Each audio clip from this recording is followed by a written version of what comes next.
Hey, gentlemen and ladies, welcome to part 3 of our core math practice exam solutions. Let's get right into it. We are going to be looking at the measurement section. So here we go. The first one is kind of straightforward. We're after the area of a shaded region, and it's like an area of a ring. It's the idea is you find the area of the large circle and then you subtract the area of the small circle. So our shaded area there is the area of the large part, subtract the area of the small part. Now, area of a circle is pi times radius squared. The large radius is 18, so pi times 18 squared is the area of the large circle. Subtract pi times 9 squared, area of this gives you the area of the small circle. We do that calculation in our calculator and we obtain our result. Okay? Let's have a look at the next part. So total surface area of the following shapes. So total surface area of a rectangular prism, we're going to be using this rule. Okay? So if we've got a length, a width, and a depth, then we've got two lots of 3 different faces. Okay, and then we've got covers all 6 faces. So putting in our values, we have 8 times 10 and a 10 times 12 and an 8 times 12. That part we work out first, and then in our calculator, there it is, 296. Then we multiply by 2 to get all 6 faces, 592 centimeters squared. Okay, next one. Let's look at the total surface area of a pyramid. Square base pyramid, in fact. Says what those dashed lines there mean, that each of the lengths in the base are all the same. So that means it's a square base. So the first thing we have to recognize, we've got 4 triangles and a square. That gives you your total surface. Now, for area of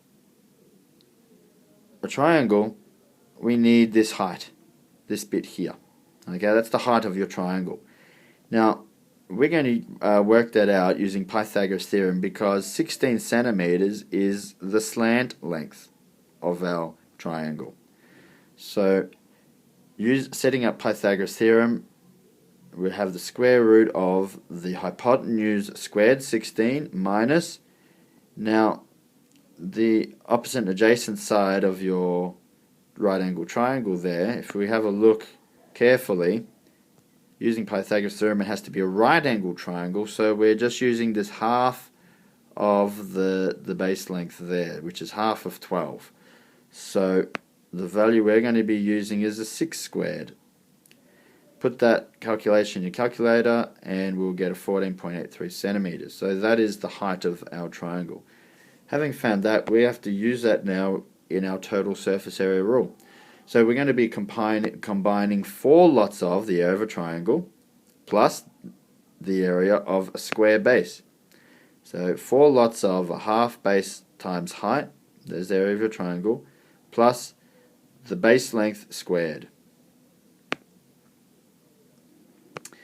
So there's the base times the height there is 12 times the 14.83, and we've got 2 left over after we go 4 times the half. That gives you your 2. And then the base of 12, so we've got a 12 squared in the calculator. And there it is, almost 500 centimeters squared, 499.98. Alright, how are we going so far? I think we're quite good at measurement.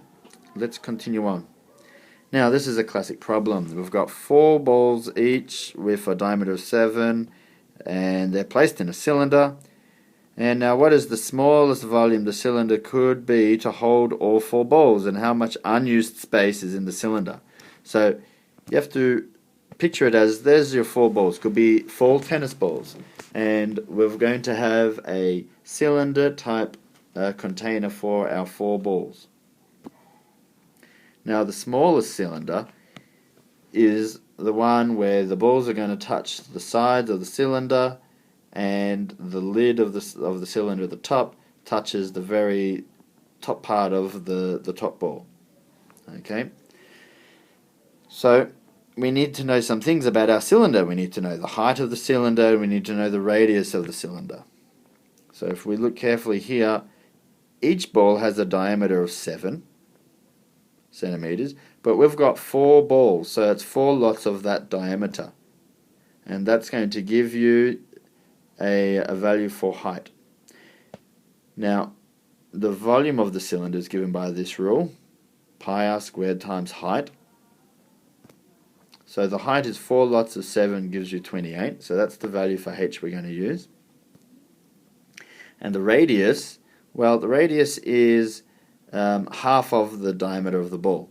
Okay, and that's the same as the radius of the cylinder. So we're going to use 3.5.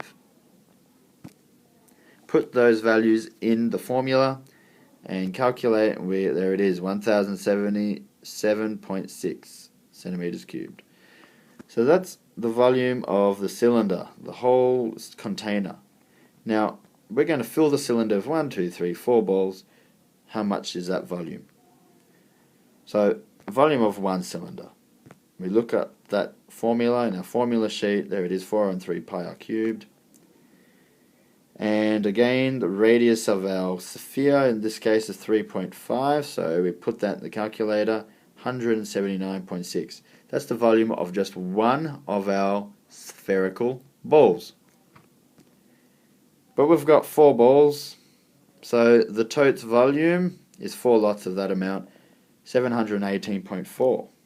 Alright, now we're up to the empty space volume. So this is all the white stuff in between the balls and inside the cylinder.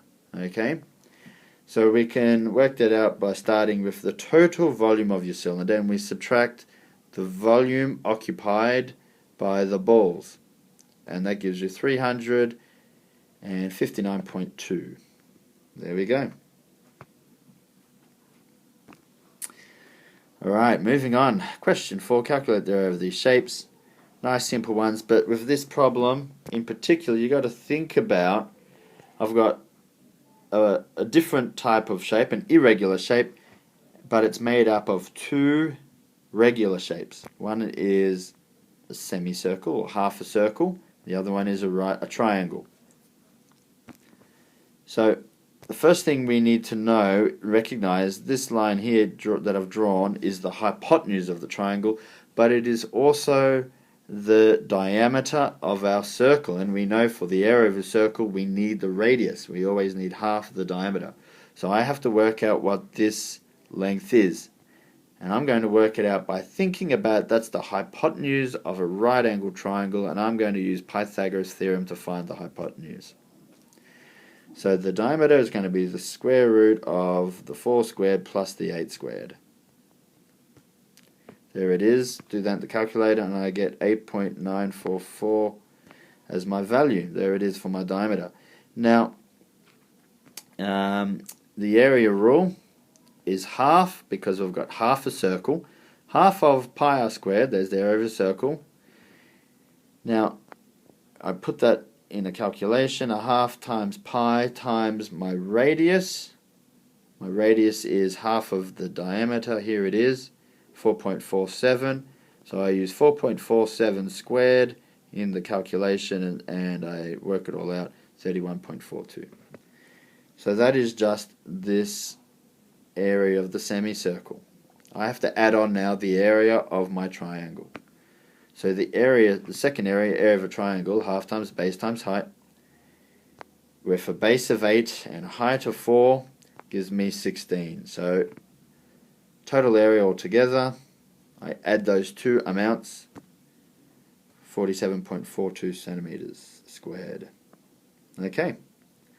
Next question, we've got an ellipse. So we need the formula for the area of an ellipse. There it is.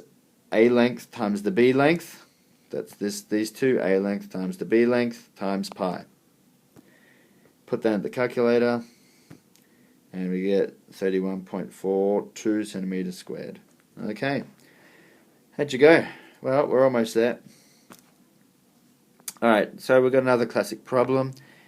A builder is hired to develop a swimming pool in the backyard. Now the pool is a 6 meter by 4 meter and requires a 1.2 meter wide path around the pool. Now, if each tile for the path is 0.3 meters by 0.3 meters, determine the following. Alright, so from the information, let's construct a little diagram. That's always very helpful. So, here is the path around my swimming pool. My swimming pool is here. It's a bit empty at the moment, so let's fill it with some water. There we go. Excellent. Pretty cool swimming pool that we're going to need for the summer. Now, let's label some lengths. What do we have? Well, the pool is a 6 meter by 4 meter pool. Alright, so that's length is 6 meter and that length is 4 meters. Okay.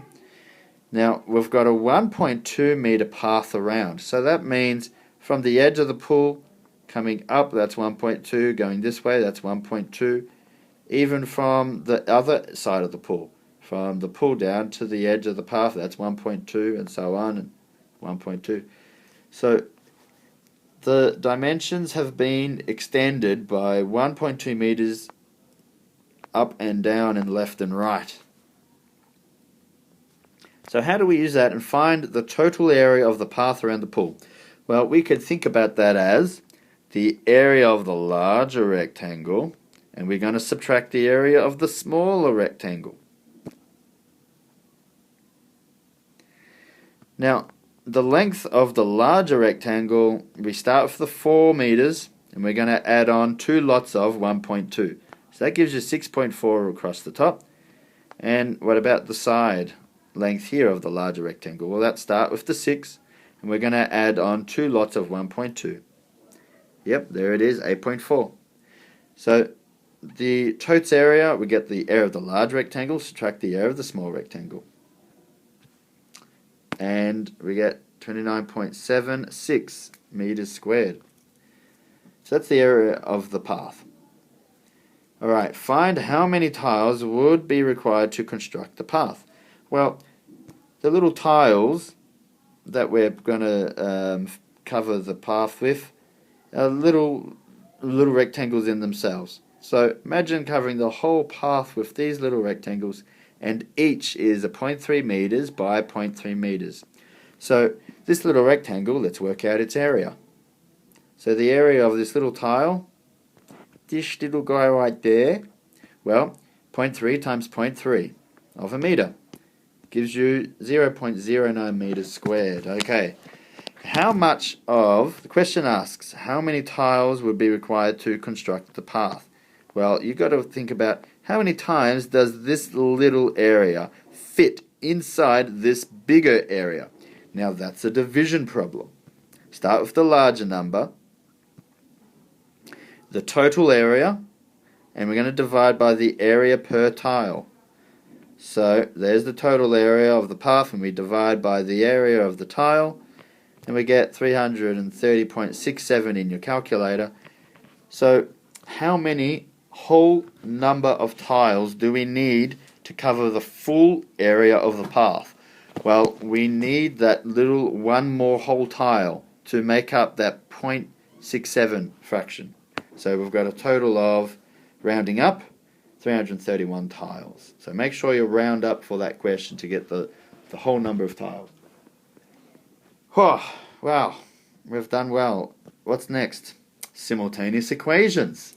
Fantastic. Now, if you're going to be doing the maths in food, or food in maths section, whatever you like, then you may stop this one now and look forward to the next video. But for those doing maths methods or specialist maths next year, you must be good at this topic, simultaneous equations. It is important. So let's go. First thing we do, we're going to do this by substitution method. Step 1, number your equations. Then we state what substitution we're carrying out. So we're going to substitute the rule for number 1 into the position of the x in equation number 2. And we get this. Where we replace the x, we're going to set up brackets and put the rule for x inside. Now 5 times the bracket means we should expand.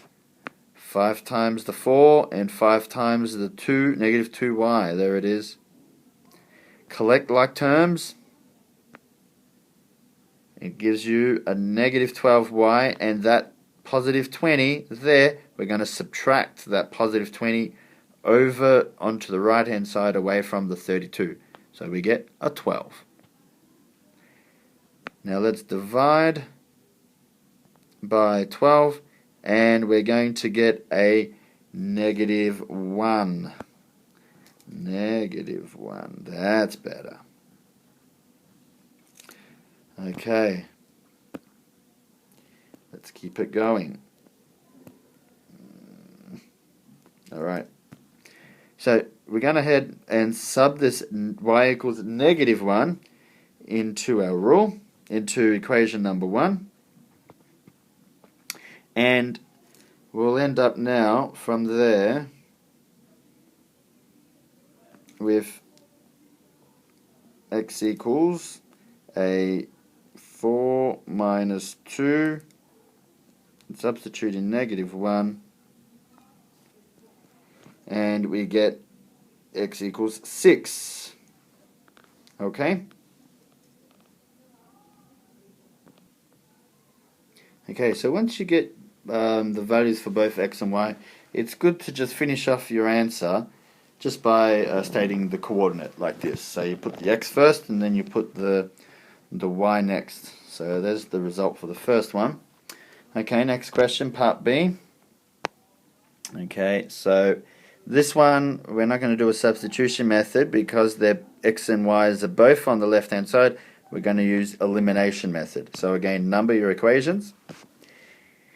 Now the first one, the first step after that is to choose to eliminate either the x or the y, and in this example I'm going to eliminate the x.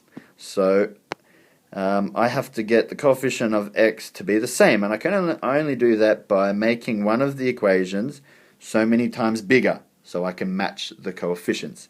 So I'm going to take equation 2, I'm going to multiply it by 2. So I'll get a 4x plus 2y is equal to 24 to come out with a new equation, equation 3. So this, using my new equation, let's eliminate the x pronumeral.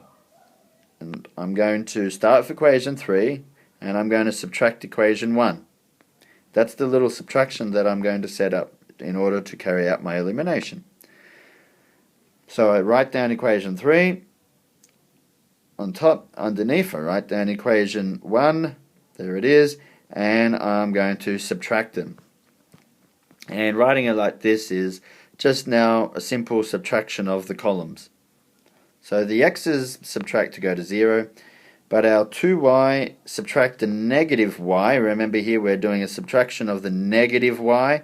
That's the same as an addition. So we work out 2y plus y to give you 3y. And then subtract the units, 24, and we subtract 12 to give you 12.